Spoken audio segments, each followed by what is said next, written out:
These strawberry hand pies are absolutely delicious. They're so easy to make, so let's get started. The mixture for the strawberry hand pies is so easy to make. All you have to do is dump everything into a pan and cook it on a low heat. So you're going to start with around 1 2/3 of a cup of frozen strawberries, or that's equal to around 227 grams or 220 grams. And to that we're going to add around 2 tablespoons of sugar. Depending on how sweet your berries are and like what time of year you actually bought them, you may need to add slightly more or slightly less sugar. When they're really sweet, then you technically don't need to add too much, because this will all reduce down and will become a lot sweeter. You'll need 1.5 teaspoons of cornstarch, a few tablespoons of water,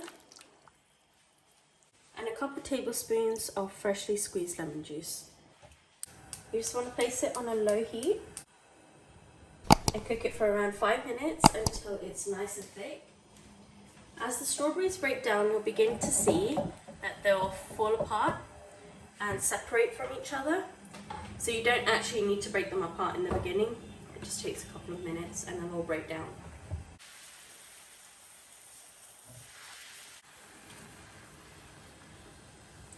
After about 2 minutes, the strawberries will look something like this. They're on the right way. They're still slightly cold and frozen. So we're just going to thicken this up. The reason why we don't actually need to use fresh strawberries and we can stick with frozen strawberries is because we want the strawberries to actually break down and become nice and soft for the filling. Frozen strawberries are great for some desserts, like the ones that you're going to put into the oven, and they have their own sweetness and they break down so beautifully in a way that fresh strawberries probably wouldn't. You see how easy this recipe is? You just throw everything into a pan and cook it down. The same will actually go with the pastry as well. That's so easy. You just throw everything into a food processor and let it do its thing. And that's it, we're done. Now we're just going to let this cool down to room temperature, and in the meantime we'll get on with our pastry. Now the pastry is really easy. You want to combine 2 cups of all-purpose flour with 1 tablespoon of sugar, a 1/4 teaspoon of salt.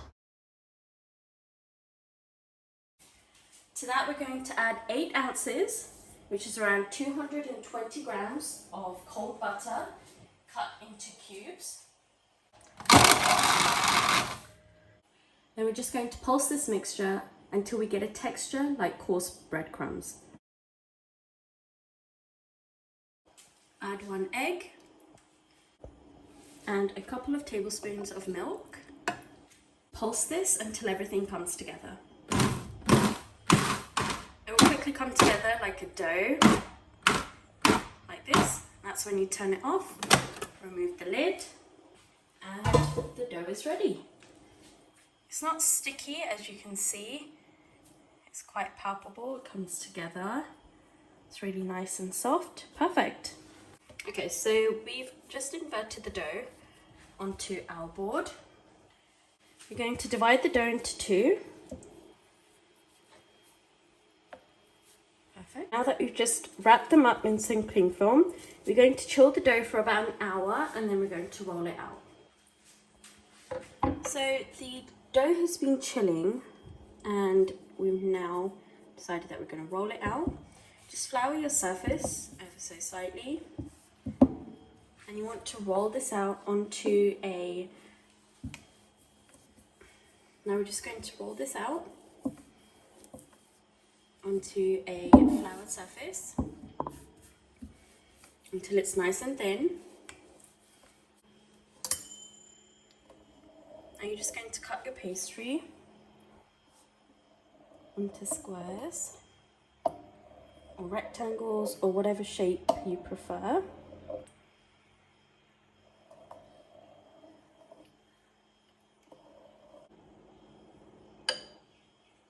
Okay, so you just want to fill the centers of the pastry, a couple of tablespoons max. Next we're going to take a pastry brush and brush the edges with some egg. This will help seal the pastries so that the mixture doesn't ooze out while we bake them. To place this one on top of the other and just pinch them closed like this.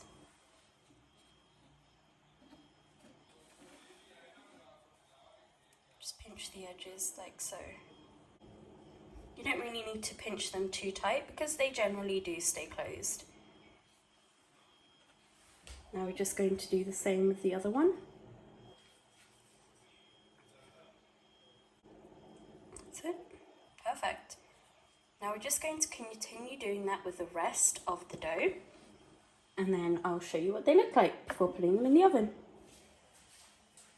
Now that we've made all the pastries, we're just going to crimp them just to make sure that the mixture doesn't actually fall out while we bake it.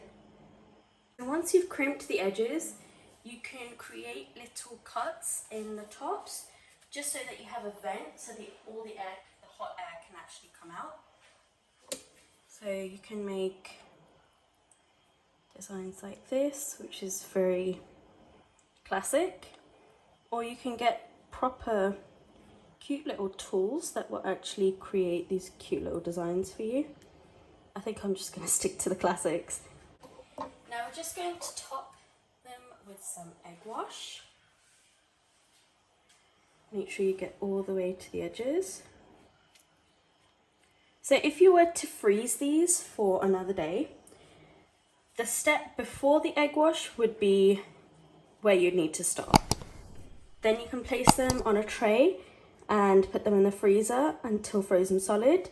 Remove them from the tray and place them all into a Ziploc bag.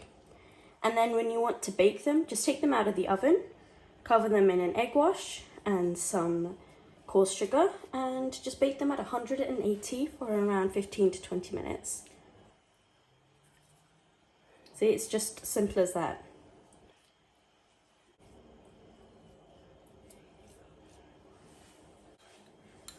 And now for the coarse sugar. This makes it look even better and adds a little crunch. Now we're just going to bake these at 180 degrees Celsius for around 15 minutes. And here they are. They look absolutely perfect. Thank you for watching, everyone. I hope you liked this video. Don't forget to give it a big thumbs up, leave a comment down below, and don't forget to subscribe. Show your love by sending us a super thanks. Bye.